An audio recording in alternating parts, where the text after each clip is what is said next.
chicken. I'm your guy.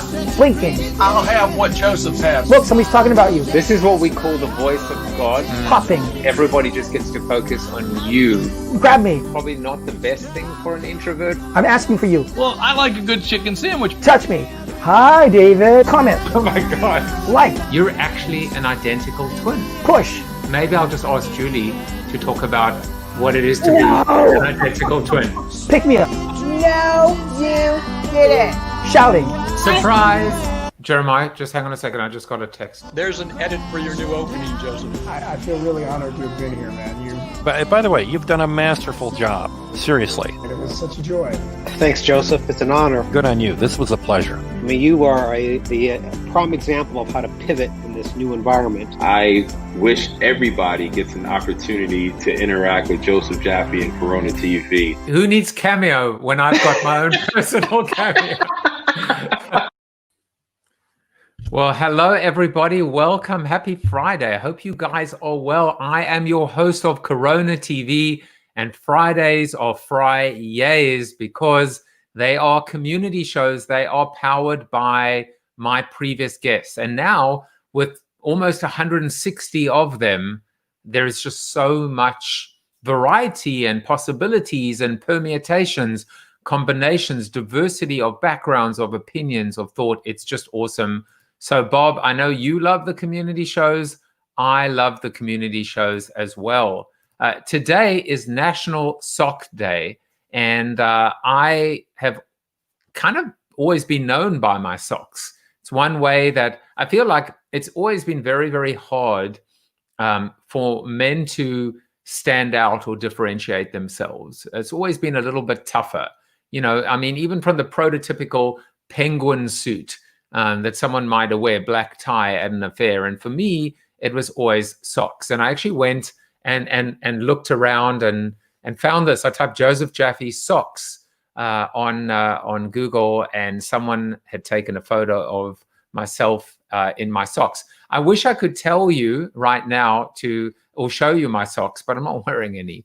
But you know the joke's getting a little bit old, right? I'm not wearing pants right now. I'm not wearing socks right now. But I am wearing socks in this photo. And here's somebody else who's actually known for their socks. Mr. Tony Fauci himself, Chief Medical Advisor, I guess. Also known by, I guess, I never knew this, by his socks as well. So I have at least one thing in common with Fauci. I think I probably have more things in common with him, but definitely our love for socks is one of them. Well, let's do birthdays very quickly. Happy birthday, Clive Birchin, one of my brothers from another mother, all the way in Australia. Don Holiday, Marsha Collier, Tracy Spence. Happy birthday, guys. And Don Batsford Jr., Christian Elves, just looking up and down the list. Bob Gaines on LinkedIn. Hope you guys are having a great day today. As a reminder, Corona TV is now at 12 noon Eastern Standard Time every day. And I was thinking to myself, we haven't had a Corona cocktails for a while. Next week, these are my guests, Bob Heyman, Ted Wright, Dave Rendell, and Joe Sinkwitz. Maybe one of them will, I don't know, maybe one of them will decide to have a cocktail with me. David Rendell actually comes via Mr. Tom Morris, who is one of my guests today, and he is going to be telling us about how to get our freak on or activate our freak factor. We all need a little bit of that freak inside us as well. And then on Friday, the people you see on the screen are not the guests. The guests are actually probably going to be Chris Penn, Marcus Whitney, Scott Monty, Jan Zlotnick, and Trisha Ben. So looking forward to bringing them onto the show. But it's now time to almost bring my guests on. Just want to have a look at some of the comments out there. Crystal is here. Crystal, all I'm prepared to say at this point is I have been thinking of you and sending hugs and kisses and just happiness and warmth, positive vibes your way. I know you've been having a rough time, and I'm glad that you're spending a bit of your precious time with us today. And I hope that we can give you a little bit of a boost and a pick me up today. Angus Nelson says he can't wait for today's show. Well, he's actually a guest on the show. I love it when guests are actually commenting on the show. It's very meta to me as well. And Judi is here as well. Judi Glova is here. Happy Friday to you. And Judi, have you booked for a community show? Because we've got to get you back on the show as well. Chip says, I stole his brick wall. There's enough bricks to go round, my friend. I do not hog the bricks, and I will not hog the bricks.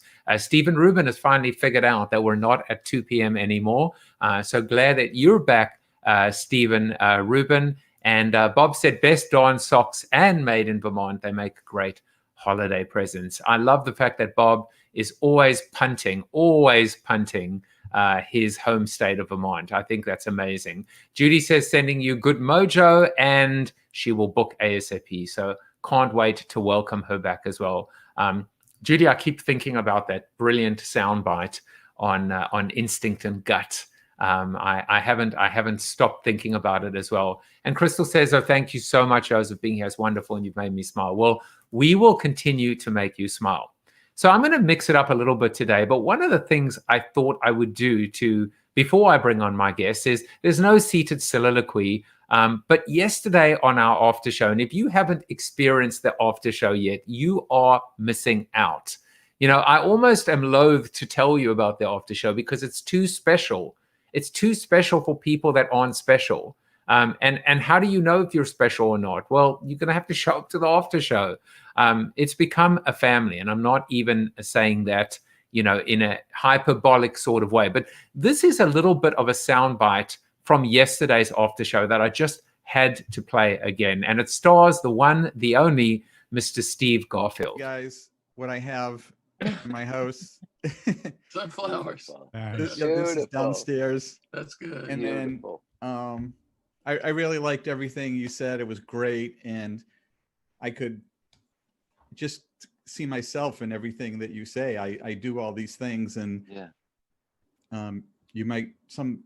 guys don't know I'm writing my own autobiography. Here's the temporary possible cover. You look just like that. Yeah. Nice dash. You just need a few. You need a few sunflowers. I feel. And then this is the quote right in the front. It says, "When I walk into a room, I want people to think, hey, Steve's here, not, oh no, Steve's here." By the way, that's Sutter Salt. That's it in a nutshell. Really, do people clap when you come in or clap when you leave? That's it. What a brilliant, brilliant line. Do people clap when you come into the room, or do they clap when you leave? Do they say, oh, look, everyone, Joe's here, or do they go, oh no, Joe's here? That is how we should live our life. And those kinds of insights, multiply them by 10, by 100, by 1,000. We get them every single day on Corona TV. But you're not here to hear about what happened yesterday, and you're not here to see me. You are here to see my guest today. I'm going to welcome them on one by one in no particular order. And I'm going to ask them one question. And their question today is, what's your favorite scent? Wendi Cooper, what's your favorite scent? Let's see. Rive Gauche. I know you were looking for something else, but this is my favorite scent. Listen, I'm looking for whatever you want to give me. There's no censorship, Yves you know. Saint Laurent. There you go. Today's episode brought to you by Yves Saint Laurent. Joey Dumont, what's your favorite scent? Of course he's muted. There's always got to be one. And generally, it's always Joey Dumont. Joey Dumont, what's your favorite voice? You know what? I will say, for what it's worth, that this is the most at peace I've been with Joey since I met him. So while he tries to figure out, we'll bring on Tom Morris. Tom, have you figured out how audio works now in streaming? That's awesome. I love it, Joey. That's great, man. You're gonna pantomime. You're gonna mime the whole thing today. No, I could not. I hit a button and everything went sideways. So apologize. My favorite scent is rain. Oh, I like that. Oh, that's nice. Oh, my turn. Schaefer Hillside Select Cabernet Sauvignon 2001 or Jasmine Vanilla. Okay, and do you like vanilla in your wines? No, I'm saying like when there's a little hint of vanilla. Do you like that? with a good Chardonnay, but in Cabernet Sauvignon, I tend to go the dark fruit route. Yeah, I mean, you and me. We are attracted to the dark side.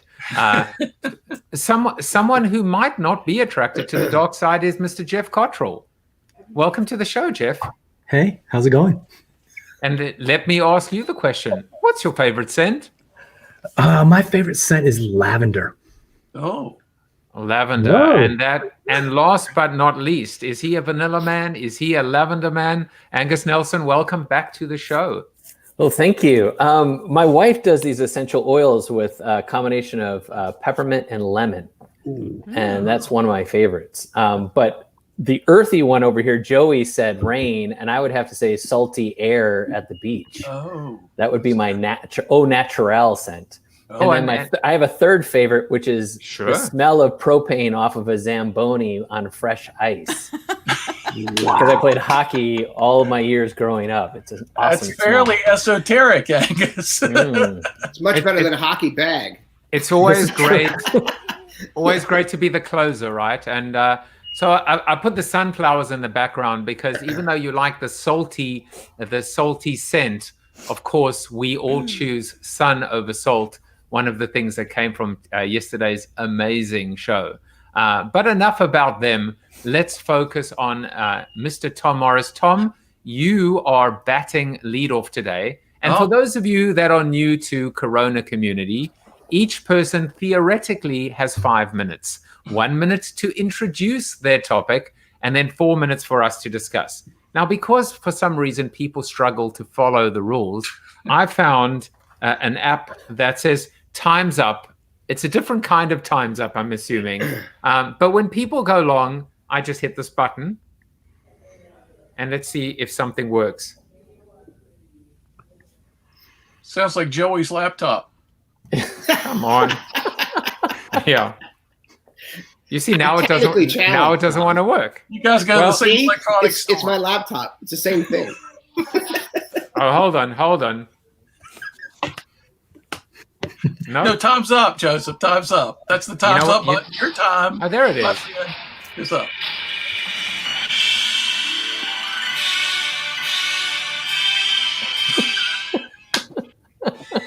Okay. This is getting too complicated for me. I have to go. Anyway, here's the bottom line. Go as long as you want. This is going to be a 2-hour show. It worked so nicely in rehearsal. Who gives a crap?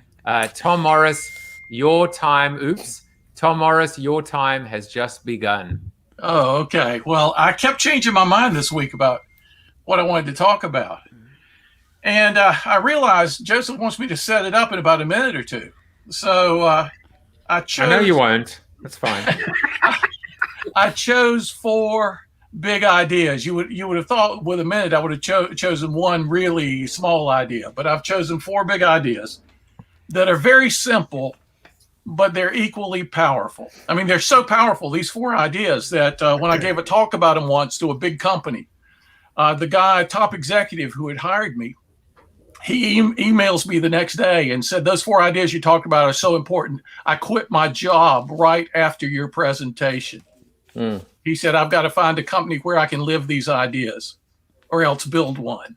Wow. I thought, wow, that's pretty amazing for philosophical ideas. And then the president of a company shortly after that sent me an email and said the same 4 ideas. He said, those 4 ideas I heard you talk about, I've inscribed them on my wife's wedding ring and in my wedding ring. I said, really? Shortly after that, I got another email from a CEO who said, those 4 ideas you talked about were so powerful. I'm building a library onto my house, and I've decided to put 4 marble columns. And at the top of each column will be one of those 4 words. I thought that was it until the guy sent me an email about 4 months ago. He said, I want you to look at the enclosed picture of my back. The guy had tattooed the 4 words in very big font across his back. I wanted to tell him that my most popular framework of ideas is 7 ideas, but I thought he'd get excited and there wasn't room left. today I want to talk about those 4 ideas very briefly. They are, and you might want to get a pen out. Okay, time's up. Exactly. Time's up. Truth, beauty, goodness, and unity. I'll take 15 more seconds. From the moment you wake up in the morning till the moment you go to sleep at night, you experience the world along 4 dimensions. The intellectual, you need truth. The aesthetic, you need beauty. The moral, you need goodness. The spiritual, you need unity. You remember the famous golden rule? Treat others the way you'd want to be treated if you were in their place. You know what it means? With respect to truth, beauty, goodness, and unity. You know what servant leadership is all about? Leading people with truth, beauty, goodness, and unity. You guys, there's so many connections with these things. If you nurture and respect those 4 things, every good relationship gets better. If you depart from one of the 4, things fall apart. That's my presentation. Wow. Nice, 2 minutes and 37 seconds. You didn't even take your shirt off and show the 4 words tattooed on your back. Joseph Jaffe. Okay, it was me. Awesome. Okay. But let's talk about that. Obviously, let me ask you this question, Tom. Truth, beauty, goodness, and unity. When you look back at your experience on Corona TV as part of our beautiful community, how have we scored on truth, beauty, goodness, and unity in terms of the red threads, the common themes? Where have we been light? Where do I need to go and show up and get some better guests to work on these pillars? No, I'm a perfectly good guest. And I think that with respect to all 4 things, you have scored the top of the charts, maybe except your shirts, but in every other way, you've scored top of the charts. And that's why in such a short period of time, we have this amazing community of people. I mean, a lot of people don't realize truth, beauty, and goodness, they create unity. And when you try to focus on one of the things to the neglect of the other 3, things go badly. Like some people use truth as a weapon, right? So they're not respecting goodness. They're not respecting unity. It doesn't go well. You have to use each of the 4, truth, beauty, goodness, unity, in connection with the other 3. That's when things really go well. And somebody asked me, they said one day, for the first time, somebody said to me, what about love? I don't see love on your list anywhere. I said, no. Love is just respecting and nurturing and using those 4 things. That's what love is. Even in the business world, purpose, higher purpose. Everybody's talking about higher purpose nowadays. I'm glad, because higher purpose is purpose that respects and nurtures truth, beauty, goodness, and unity at every level. I mean, those 4 ideas apply everywhere, and they're so simple. Yes. Oh, Joe, can I say something? Is it time? Yeah. Okay. Tom, it's so true and so beautiful and wonderful, but it doesn't seem like there's a whole lot of people that actually practice those 4 principles. Yeah, you're right. You're right. And it just permeates through every inch of our lives when people aren't practicing that, and it really affects you. So what's your advice on being able to handle, it's funny. Yeah, Winston Churchill had this quote that I love to repeat. You can always depend on Americans to do the right thing once they've exhausted every other possibility. I've always loved that, right? Because you look around the world today and you see the results of the truth you just uttered. The fact that people don't live these 4 things consistently is responsible for all the problems in the world. I mean, it's a very simple diagnosis for every sort of problem. And you think that having found the consequences of the alternatives, people would say, maybe this is not the path I need to be on.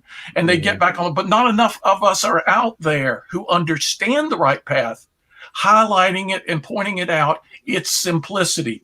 Now, that doesn't mean it's easy. As we all know, simple and easy are 2 different things, right? So it's very difficult to live these 4 things in a consistent way. It's not easy, but it is simple. And if our voices are out there encouraging people, go to the trouble, experiment, try ways in which you can use these 4 ideas more. I mean, one guy actually, an investment guy, he said at my board meeting, he said, I'm starting to ask about potential investments, a venture capitalist guy.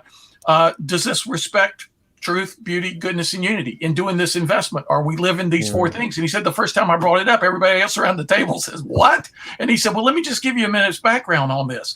So you're right, Wendi.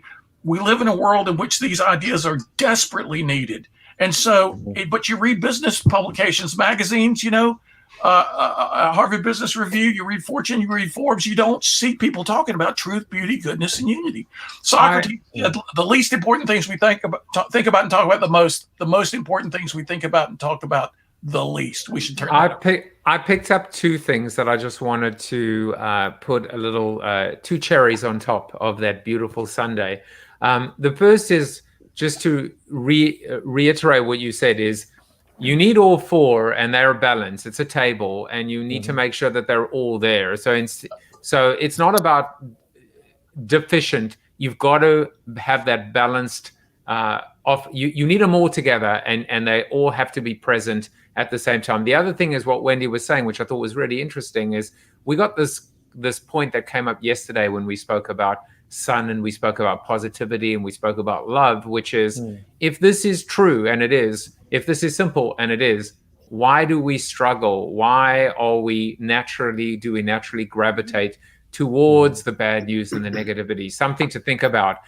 One thing I want you guys, two things for those of you that are watching, you will notice there is a number next to each guest's name. That is the guest, that is the order in which they came onto the show. Tom was my 79th guest out of about almost 160. And so you'll see Angus is up next. And you'll see what number he was in this beautiful story that continues to unfold. I'm also doing one other new thing this week. I thought it would be nice on a Friday to look back at the week that was. And it started with Stephanie Creven's amazing conversation on Monday about honesty, about transparency, about culture, about resilience and resiliency. And this was the Corona Bite from Monday. So now it's almost like an impossible situation because now you've been hired to help them deal with that stuff, but that stuff is still inherently there. In the workplace side, what I hear that often manifests as they blame the top leadership for why the culture is. Now, top leadership creates the culture. That's absolutely true. But you participate in it by replicating their bad behaviors, by gossiping, by not speaking up, and by telling yourself that no one wants to hear you. Most of the time, it's not the fact that they're speaking up. That's not the problem. And that was my problem. It was the way that I was doing it was the problem. I have a suggestion to make your idea even better. Versus, I don't think we should do that. You know what we should do? My idea. Most people speak from such an egocentric perspective that they communicate in a fairly offensive and brash way. There you go. Angus Nelson, you are up next. And one thing I really just loved about what Stephanie said is you can't just blame the top for toxic culture. You're part of it. So change it. All it takes is the change begins with you. Angus, take it away. And you sent this to me, so I will show it as you set up your topic. Yeah, so it's greatly related to what Tom was saying, and I didn't get to jump in there. I can't believe we blew through all that time real fast. But two things I would say just from Tom's as a great segue into this is, one of the things is, contrary to what Wendi was saying, I actually see a lot of people who kind of demonstrate truth, beauty, goodness, and unity. And I think there's a psychology to that is, in this place where we do our own self-work and we get to this place of seeing abundance, we communicate and interact and we see the world differently. And it's one of those things where psychology says that we will actually attract or create some of these same things. In that same context, as a segue into what, the topic I wanted to bring up, I listened to a TED Talk just recently. They were talking about how we spend so much time on Zoom meetings and how our brain is not designed to translate human connection through video. And I listened to another talk on, I think it was TEDx, and he was talking about the influence of emotion in light of 2020, and heightened emotion and heightened states of stress actually formulate a different context on how we build trust, how we build connection, how we build communication with people. And so the thing I wanted to bring up is, how do you think people would interact differently when we go into 2021 post-pandemic, cross your fingers, And, we're no longer bumping elbows, or we're just kind of, through a mask, just kind of nodding at people, hi, and having to actually feel like, what is it like to actually go to a room or a restaurant and actually communicate with people in the ways that we used to? Will that still be a thing? Will it not be a thing? What are your thoughts in the context of you being an introvert or an extrovert, or your other personality profiles, and how will they be now exemplified to your common man, to your common communication? So Angus, you were number 102. You almost guessed number 100. One thing that's been interesting to me is every time, when you guys log onto Facebook and it says, here's a memory from 3 years ago or 6 years ago. Well, I think 3 years ago I took my son yesterday, I guess it would have been, to Camp Nou to see El Clasico, Barcelona versus Real Madrid. And it's amazing how people are commenting, going, that whole image made me feel so uncomfortable, just seeing so many people together. And so we almost have to reacclimatize ourselves to not have to be scared of physical proximity. It's weird. Yes, we've got better in this environment. David Meerman Scott on my show spoke about how we are 4 feet away from one another right now. This is about as intimate as it gets. But how are we going to discover a different type of intimacy when we get back into the real world? And what's it going to do to us psychologically, right? I mean, intimacy in any relationship is important. It's going to be intimacy on different levels, but that intimacy, that core visceral feeling when you're with someone, whether it's professionally or not, you have this energy that passes across the table, right? When you're sitting in a conference room and somebody's across the table, when you're feeling it, right? And when you're not feeling it. So it's just it's interesting to think about what our interpersonal skills are going to be, but the problem is that no one knows. We've never gone through this before, so we can't even fathom what they're going to be and how we're going to be. As a hugger, I hug everybody. I always have, and my wife even said that. She said, "What are you going to do?" Because I am also kind of a germaphobe. So now I'm like an agoraphobic kleptomaniac. What am I supposed to do? It's bizarre. So I don't. That actually scares me a little bit. I met somebody. I'm on a trip and I was meeting with a friend of mine, and good old Southern hospitality, whatever. And I saw him. I have my mask on, and he shoves his hand out to shake my hand. And every impulse in me was and I'm a hugger too, and I'm an extrovert. So being quarantined and all this stuff has been driving me bananas. Yeah, me too. So there's all these elements. Bananas. Yeah. I mean, seriously, I'm an introvert and I am bananas. I think I'm bananas only because, and I'm also a cancer person, right? So I have 2 things, and I'm 65. I got 3 things. And I'm like, okay, so there's no real, I can't. Alex Trebek said it best. When you're diagnosed with something like cancer, your open-ended lifespan is no longer open-ended, right? So everything that you think about, everything that you do in your life takes on a different urgency and a different meaning and different kind of purpose in a way, right? Because you have this. But with the COVID and my granddaughter on 3,000 miles away who I can't see, and my son who is in Culver City who is 5 minutes away that I can't see, it's so it's even wearing on an introvert. One of the interesting things that came, I think it was this week, Tom and Joey, you might have been in one of the after shows, was this really great hack, which is to hide self-view. So when you're actually on Zoom, most people are looking at themselves as opposed to everyone else. And so I've started to do that, which is to actually hide self-view. So now I'm just staring at, if it's a one-on-one, I'm just staring at you on the screen, and I'm not looking at myself and distracted, quite frankly, by myself or my shirts. And so we're still getting better. It's a different kind of body language, virtual body language that we're still acclimatizing to.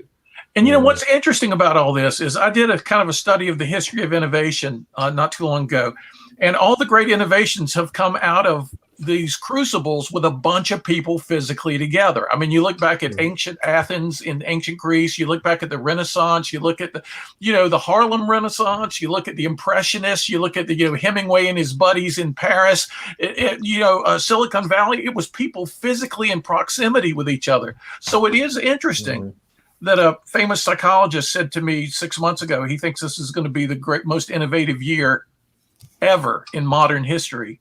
And that'll be interesting if it contradicts the whole rest of the history of innovation as involving people grabbing each other by the arm. Ernest, come over here and look at this, and it's so different now. And yet we've discovered on this show a virtual form of serendipity that seems to be a nice analog of the serendipity we often experienced at live conventions, for example. Well, it will be interesting to see. Ted Wright, who's going to be on the show next week, says, I'll read this quickly. Humans have been having face-to-face conversations for at least the last 7,000 years. So an 18-month pandemic, I don't even know what that word, interregnum. It sounds like something with my intestines. Isn't going to be long enough to deeply change how people interact with each other and in the long term. And Harry Cohen is here. Dr. Harry Cohen is back, and he said, and he said, I love this one. He said, you aren't in the culture, you are the culture. Right, exactly. So that takes us to Tuesday after Stephanie Crevens. It's very hard for me to describe this dynamic of James Lubbock and Richard Lubbock, how James finds out that he's meek, mild, father ends up being Britain's essentially most wanted crystal meth dealer. His father goes from being a coin dealer to a drug dealer. He's the real life Breaking Bad. He writes a book called Breaking Dad. And I actually had both James and his father, Richard, on the show. It was surreal. What is even more surreal is that Richard and my mom did business together, and I know Richard very well. You have to go watch the show. This is the Corona Bite from James. The extreme story just gets crazier and crazier. I've got absolutely no experience of this. I've got nothing to compare it with. It was becoming more busy, and I knew that he was applying his principles of doing business when he was a coin dealer. And by the way, and I know it sounds counterintuitive, but he was one of the most respected coin dealers in the business, and he applied those principles to the drug dealing. So you've got this drug dealer who you feel safe with, and you can trust, and of course that creates a huge amount of success. I just hoped that he would see sense and it would turn around, and obviously not. And in the end, what happened was they eventually raided his flat. What the police said was it was the biggest haul of crystal meth at that time in London. He didn't do things by halves, let's say. He did well in his coin business, and unfortunately, he also did well in his drug dealing as well. Sometimes truth is stranger than fiction. Wendi Cooper, you are up. And before you kick us off, I do have to just show you this comment. I don't know if this is an evil twin. But when Wendi Weiss Cooper Marinardi said, I'm watching this episode after the show. Very meta of you. Not this episode, silly. The episode of the gal. All right. That's called delay. Facebook comment delay. But you should watch this episode again. All right, take it away. I probably will. But I'll just block you guys out. Let's see. Okay, so here's my subject, and I think it goes very well with everything else that we're talking about, and I might read it because I really got a little anal over this. So I want to talk about the generation divide, and will COVID kind of close it? So I'm going to read it. Let's talk about the intergenerational work culture and how COVID has possibly been the best thing to happen to people over 50. Or is it? So, and here's why. With so many people over 50 being pushed out of the corporate jobs or agencies, whatever you want to say, prior to COVID, and now that there's so many younger people on equal ground, different generations, right? And they're all looking to possibly reinvent themselves because they have to find, they're stuck in this situation. And because Gen Z is so passionate about the future and climate change and how the world's going to be, and we saw their reactions to Black Lives Matter, we saw their reactions to Notorious RBG, Bernie Sanders, right? Joe Biden at 78 years old becoming president. Beto didn't do that. Yang didn't do that. All of the younger people didn't do that. So what does it really mean? Can COVID, because we're all kind of being put on an equal ground, so to speak, will that help with ageism? Will it make people come together more and realize that there's wisdom to be shared on all levels? And will intergenerational workforce and cultures become a thing of the norm as opposed to really an oppressive state right now that people are kind of in? So that is my topic. No, I do want to, before I hand it off to the rest, and Yoji, I'm going to let you respond. It has nothing to do with age. It just has to do with the fact that I know that when you're quiet, you're brooding and stewing, and which means something brilliant is waiting to emerge. The sunflower is opening. You are my sunflower. But the one thing that did come out in earlier this week was the fact that resilience and resiliency are actually part of the superpowers now of the mature, of what I call the silver haired.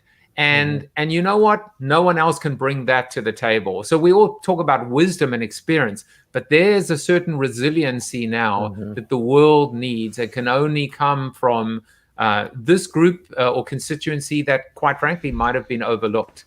What do you think about that, G? Yeah, it's interesting, Wendi. I think Wendy's topic and comment is very interesting. One thing that strikes me, though, in a lot of the conversations that we've had throughout the years, we continue to talk about, like, what's it going to be like after COVID? Instead of just accepting that the world has changed and we're in it now. It's like we're waiting for some day to come when the sun shines again and then, we're all back in the same room and everything's changed. But it's how are we dealing with this now is the question that I seem to see in many conversations that we miss. We talk about, wow, this situation, we're isolated, it sucks, it's this, it's that. I wonder what it's going to be like when it's not like this. Instead of, like, how are we going to get from here to there? And how are we changing right now in the moment to get from here to there? That's the thing that puzzles me about conversations about the world we're in right now. But don't you think that's because we just really don't know? It's like, we're in marketing, advertising, whatever, and yet we have no data. Everything is all about data. And there's no data telling us there's never data really telling us what tomorrow's going to bring because, that's an open-ended, black hole. But we don't have that data. We're all kind of stuck in this place of not knowing, and we're all stuck in that same place. And so, ageism is a real problem. The over 50 losing their jobs, having to wait 3 years maybe to find another job. The reinvention of I'm 65, right? The reinvention of having to reinvent yourself, write a book, become a coach. All of these things now exponentially got bigger because it brought in more generations into the fold. And so my point is, how do we work together? Because that's the future. And having this 20-year lifespan, 60 is the new 40. Well, what does that really frickin' mean, right? How do we adjust the culture, the overall culture, in order to accept that, shift the retirement age to where it belongs? People that pass me on the street, I don't think they think I'm 65, right? But my whole life is disrupted because of really my age. And I think I'm talking to a group of people who are over 50. Right? And so anyway. I'm just this close. I'm this close. Me too. In fact, in 20 days from now, December 24th. Right. I'm waiting for that.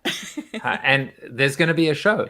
You're all kids. But can I But jump in? yeah, yes, absolutely. Go I for was it. going to Wendy's point about we don't have the data, but so what? Yeah. Like, why do we have to wait for the data to tell us what to do and how to act and how to move forward? In fact, I'm a marketer that has often rejected the data. Because the data tells you what already happened. Most of the time, not what is going to happen. So I think it's up to us. I mean, I think your question is amazing. And I think it deserves hours of discussion. You know what the good thing is, by the way? There is a Zoom after show, and we will continue that question. We'll continue that discussion. But I think you want to go on Thursday when you come on to Corona TV moving forward, because it's freshest in my mind. But again, it goes back to what Harry Cohen was saying, and Stephanie said at the beginning of the week.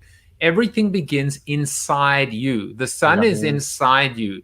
You are your own blockage to the sun. You have to let that light shine out. You can be the host of Corona TV. You can be a podcast host. You can find your niche. I think you're right, Wendy. This is a glorious time to be 65 years young. And we will continue it. But before we do, let's talk about Wednesday's show. Mr. Jan Zlotnick, one of our after show regulars, wrote a little book called 23 Things I Wish I Could Ask My Mom and Dad Today. Lying awake in bed at night, unable to sleep in this age of COVID, he started thinking about all the questions he wished he could have asked, and he wrote a book, a brilliant book on it. Here is the Corona Bite.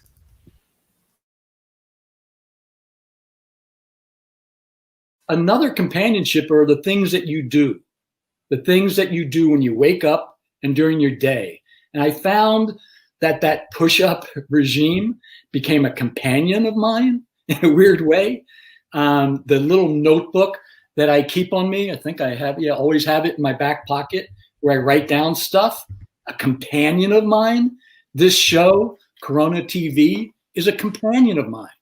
So, with all the loneliness that there is in this pandemic, I look for those companions that Judi's speaking about. I love how you take animate and inanimate and actually assign life and meaning and emotion to something that is inanimate, whether it is a ritual or in your case, a push-up.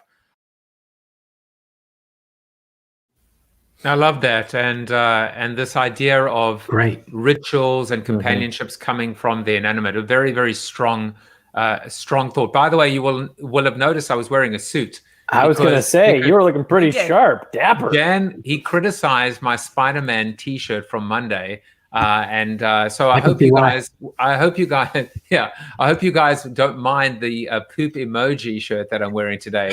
It says nothing about you or how I'm feeling, but I do love the shirt and I can still fit into it. Mr. Geoff Cottrill, number 90, you were interview number 90. You just want to be known as a marketer, and might I add, a pretty damn good one. The floor is yours. Thank you. First of all, this has been such an enriching part of my life to get to know you guys this past year.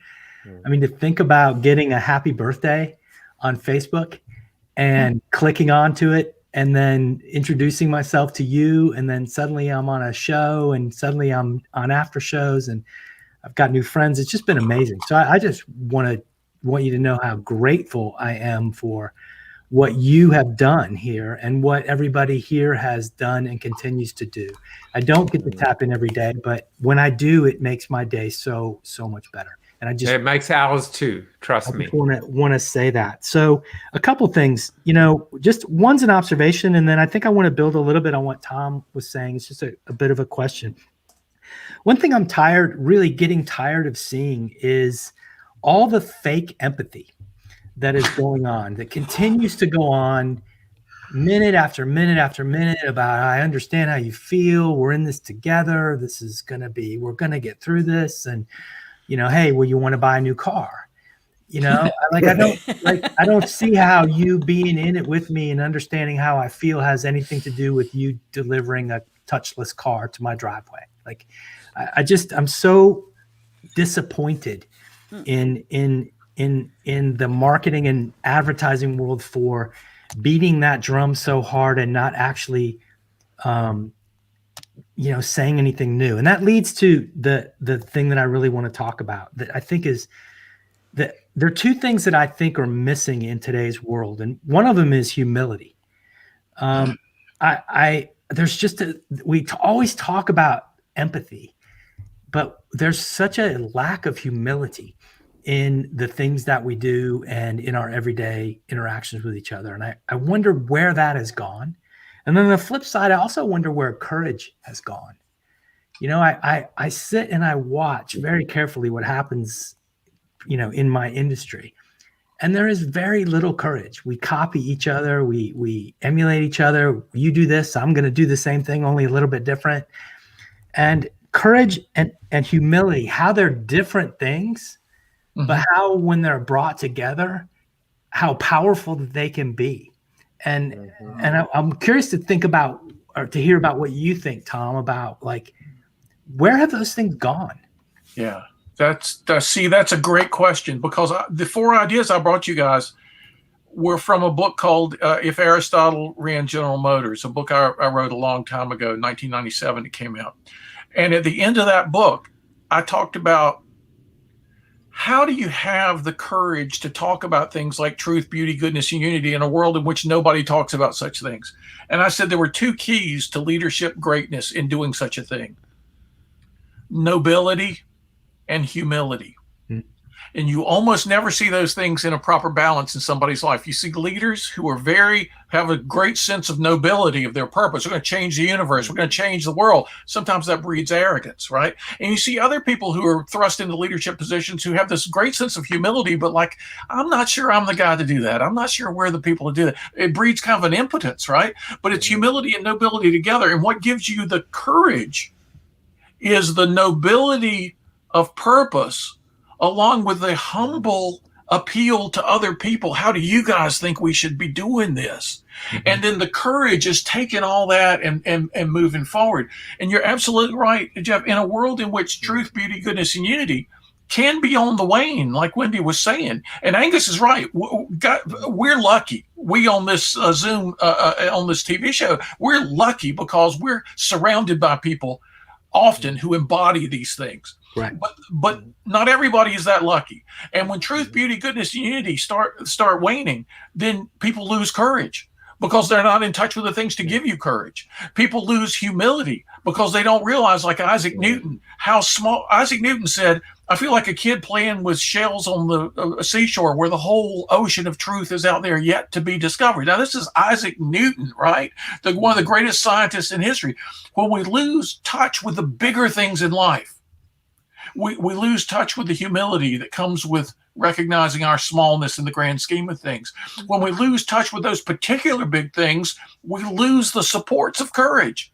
So we're in a time now where the cool thing is, the darker things are, the more any candle shines forth.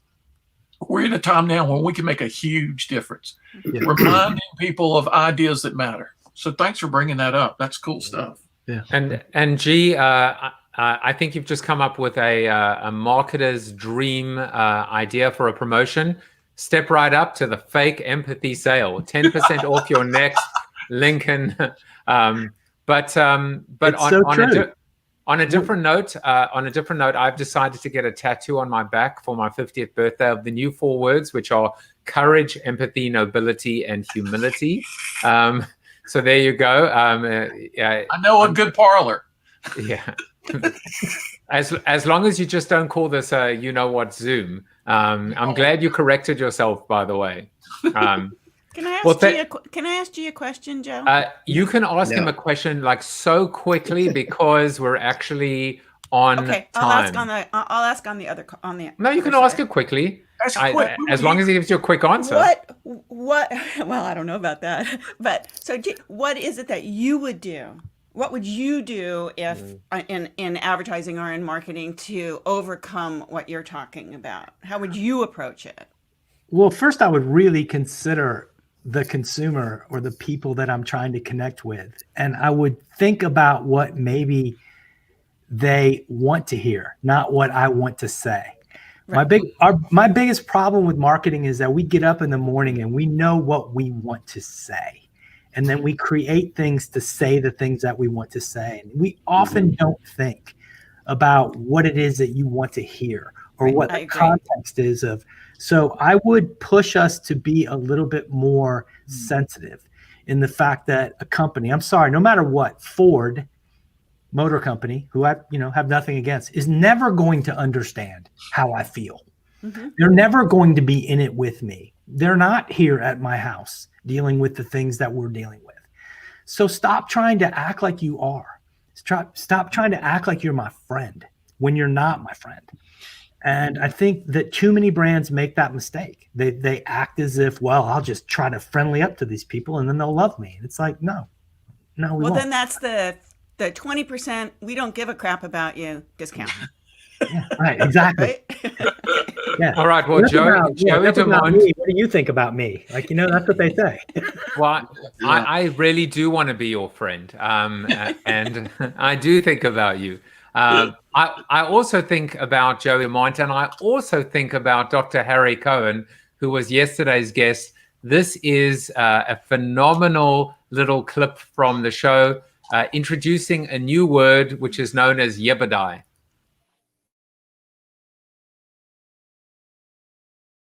And what I would tell people about that which they are afraid of is feel the fear and do it anyway. This is like, I'm afraid of public speaking. Yeah, okay, so what? Everyone is. It doesn't matter what we just do it. Just do it. This is back to your just do it. I mean, all the fears that we all have. So what? So what? Do it anyway. Do it in spite of all of the reasons. Yeah, but I grew up in a none of the yeah but I's. I'm going to build on yebadais. Spelled why? I'm going to yebadais. I'm not jebediahs, but yebadais. I will avoid yebadais. We have yebadais in my family. I go, my son, Aaron, you're using your phone again at the table. Yeah, but I just had to check my, no more yebadais. Yebadais banned from the Jaffe household. Yes. No more yebadais. No more yebadais. Joey Dumont, bring us home, my friend. Well, thanks, guys. This is cool. And I don't want to bring the house down, but Joseph called me yesterday and said, hey, can you jump on the show tomorrow? And I said, yeah, I'd love to. And there's been a lot going on this week with Tony Hsieh. And for those of you who do not know me, I lost a little brother to depression by addiction. And all the stuff that's going on with Tony this week has really hit me hard. So we, in my professional sense, shot Tony Hsieh in a documentary film called The Naked Brand. And we featured Tony, and we went to his wonderful offices at Zappos. We walked into the lobby, and there was this huge sign, and it had arms reaching around with a person in the middle, and they were hugging the person. And that was the sign that was in the lobby. And Tony Hsieh put that there because he felt social anxiety growing up.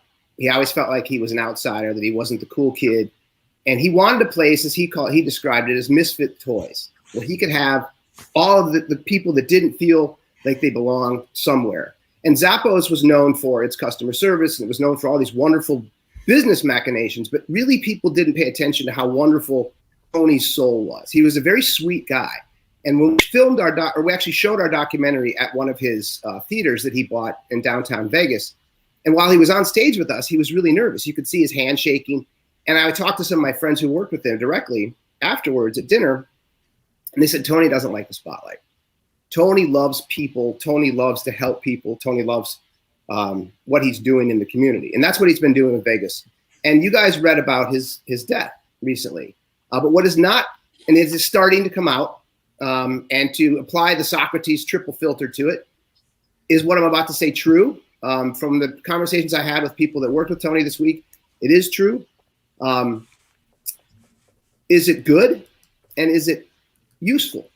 Tony was an addict, and people are not talking about that yet. And it really hits home because it was much like Robin Williams, much like Anthony Bourdain, all of these people that we look up to, you know, these heroes, these kings. We don't look at the human aspect to them. And Tony was addicted to alcohol and whippets, and he died surrounded by candles that were possibly accelerated by the whippets that he was using as he barricaded himself inside his brother's shed. And it just broke my heart this week. I can't get it out of my head. And I did not want to talk about it on the show because it was just too dark. But I think that the fact that whippets, I looked up, are the most sought after distraction for children today, because they're these little nitrous oxide things that you can hit, and it gives your brain a rush. It affects your hearing. It gives you calmness. It makes you laugh. It's the same stuff we use at the dentist chair, except kids are abusing it. My little brother used to abuse it, and then he graduated to huffing, which actually killed him. And I just wanted to bring this to the table because we worship these business leaders. We worship all of these people, but we don't pay attention. And this goes back to what you're just talking about, Geoff, is courage. No one wants to talk about it. And then in the circle within Tony, all of his best friends that were trying to tell him, hey, dude, you're out of hand. You're out of control. You need help. He kicked him off the island. And so people stopped talking about his addictions. And, you know, I don't know if you can't help people that are in that big of a problem. But I think what we need to figure out is two things here. One of which is we have to stop worshiping money and success, because success isn't the answer. We think success as a culture is financial. And everyone says the same thing when Robin Williams offed himself, when Tony Bourdain offed himself. And I'm not saying that Tony Hsieh offed himself, but it's indirect suicide because he's been abusing himself for a long time now. And it just breaks my heart. We have to address this as a society. It's not, I don't want my children to have the societal construct, my kid is successful. Oh, he is, because he has money? You know, I think success needs to be reformatted. It needs to be re-articulated in our society. What does it mean to be successful? Is peace of mind ever a metric that we talk about? No. And Anthony Bourdain and Robin Williams and Tony Hsieh and all of these wonderful leaders in our community that are worshipped for their money and their fame and their celebrity are gone. And we need to use them as models, and we need to make sure that our kids understand how important that is. I'm sorry, I went way over my time, but that's no. I want to say this. It's almost 5 minutes, and it's 5 poignant minutes, and I think you should essentially have the last word today. But I want to just add to what you said. There is no one and no comments and no contribution on this show and as part of this platform that I'm building that is ever out of place or inappropriate. Everything and everyone is appropriate, and every comment is perfect. And I've said this, Joey, you know this many times. We live a manic depressive life now, with the highs are super high, the lows are super low, but this is life. And one thing that I've learned is the most powerful tool we have is the ability to talk, to communicate, to express ourselves. And how lucky are we if we have people to share it with, and even luckier that people respond. And that's what we're going to do. This is not meant to be a kitschy, way to say we're going to go over to the to bit.ly/Corona TV after show, and we'll continue this conversation, or we won't, or we'll talk about something else. What I didn't mention, Joey, was I was due to interview Tony on the show. It hadn't been confirmed. But initially, when I reached out to his people, they said no. And I said, this doesn't sound consistent with the Tony Hsieh that I know. Chances are he hadn't even seen it. And then they came back and they said, well, there's a lot of stuff going on at the moment. This was a couple months ago. They said, hopefully in early 2021. And I just wish I'd had that opportunity to talk to him one more time. But also, you've brought some new insights. So thank you, Joey, for being Joey and for sharing that. And Michael said, sad story. I first met Tony with Joseph on the streets of Austin during South by Southwest. He followed up with a note within 24 hours and taught me a ton since. Wow. Rest in peace. Adam said, how many people want to give Joey a big hug right now? Joey, we can do it. We can do the virtual hug, my friend. We're all hugging. We're hugging you and we're hugging each other. you know, I would end normally with our Corona question, and I'm glad, and I'm going to, because I don't think it is an inappropriate one. I think it's a good one. And what I'm going to do is I will ask you each to answer the question. If you want to tell people how to find you, or you know, you can do that. It's up to you. So the Corona question is, which person, living or dead, has inspired you the most in your personal or professional life? Joey, I guess we'll start with you. My wife. My wife. Up until the last 5 years, I was in the advertising business. Before we met Joseph, and I left when I had little kids I went to a couple startups, and then after those were not working out, I didn't like them, and then I had to pivot and do something I wanted to do. And writing my book and starting my upcoming podcast was something that my wife not only encouraged, but she continued to encourage every time I get a job offer, and my big, massive ego wanted to take the job offer to get back into the world. She kept me on this path, and she continues to this day to encourage me to do what I want to do, which is follow my passion. And yeah, my wife is my biggest champion there. All right, and we're very grateful that she shares you with us Monday through Friday. So we appreciate that too as well. Joey, we'll see you in the after show. Mr. Geoff Cottrill, Corona question is yours. Mute. He's muted. I love what he's saying. He doesn't need sounds. Can you hear me now? Yeah. All right. Just when your lips move is enough for me. Going on upstairs, so I muted it. I was going to actually say my wife as well, but I'm not going to, since that's a very difficult one to follow. I'm going to pick someone that I've just always admired and looked up to since I was a little kid, and it's Johnny Cash. And the reason Johnny Cash has been an inspiration to me is he was a damaged man. He was not a perfect soul. And he struggled with his damaged life with grit, with perseverance, and his ability to always kind of stay true to himself. And I love the fact that he never really gave a shit about what people thought about him. And he was always the one person that if I could have sat down and had a beer with, it would have been him. So I know it's a random one out of left field, but he's somebody who's always inspired me. We love random, and we'll see you in the Zoom after show.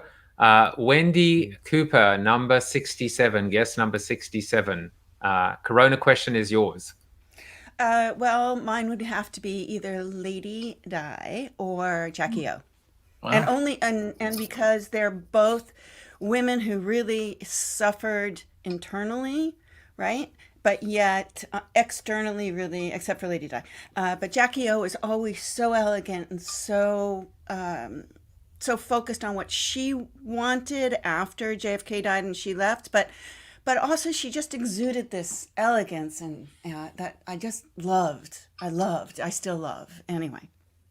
And we love your elegance. Thank you, Wendi, and thanks for being a part of the show today. Mr. Angus Nelson, and then there were three. And we all have shiny little foreheads too. Look at that. I think yours crackles. Yes, it keeps going. So I would say my wife has definitely been an inspiration. And then I'd go the celebrity, living or dead. I would say just the way that Jesus loved people, and the way that he spread a message and collected people on a vision. But most specifically for me personally is a guy named Bruce Martin, and nobody's going to know who he is, but I know. And he was a guy that stepped in my life during a time of great transition and spoke life into me and hope in me when I didn't have it for myself. And it completely transformed me and made me who I am today. All right. Well, in order, your wife, Jesus, and Bruce. I'm just making sure that priorities are intact. Just to make sure. All right. Well, you don't want to see me, Tom Morris, and then there was one. Now, phrase the question again? I've heard so many answers, I forget your exact phrasing. Oh, I'll make it easy. The answer is your wife. By the way. Because I was going to say Joseph Jaffe. So no. I wanted to be in order: Joseph Jaffe, your wife, Jesus, and Bruce Martin. That's right. All right. And a couple of other answers I would add is the guy who was my role model, Ralph Waldo Emerson, the first American public philosopher who didn't just lecture in classrooms, but all over the country to every kind of business and civic and church group, and tried to bring wisdom into people's lives. And after him, and Jesus and my wife and you, would be Norman Lear, whom I got to know 30 years ago. And at a time in my life when I didn't have a lot of confidence that I could leave the classroom and make a difference for people, he really built up my confidence and showed me that a person with his media savvy really thought there was a place for wisdom in the world. So thanks for asking. You know, I love to do that. We will see you in the Zoom after show. Well, that's it for today, our community show. Let me know what you thought. If you liked the format of the Corona Bites, I liked it. I also liked having 5 guests as opposed to 9. At one point, I thought it was kind of cool to fill the screen, but I think I'm going to move forward with 5 in the future. But for now, if you guys are around and you want to spend a little bit more time with myself and my wonderful, wonderful guests, join us for the Zoom after show, bit.ly/Corona TV after show. We're going to the Zoom room now, and you can call it a Zoom if you like. But most importantly, as we always end this with the seal of approval from Mr. Norris himself. You are Chuck Norris approved. Have a great weekend, everyone. Bye-bye. Thank you for watching Corona TV with your host, multiple author, and global keynote speaker, Joseph Jaffe. Corona TV is the show about hope, positivity, optimism, and if there's time left over, a little bit of marketing. The after show on Zoom starts right now at bit.ly/Corona TV After Show. If you like the show, tell a friend or two. Please subscribe to the show at coronatv.show. And if you want to get inside news, previews of upcoming guests, and much more, text Corona TV to 66866 or visit josephjaffe.com/subscribe to sign up for the show's newsletter. And despite the best ministrations of your wife, you still look ugly.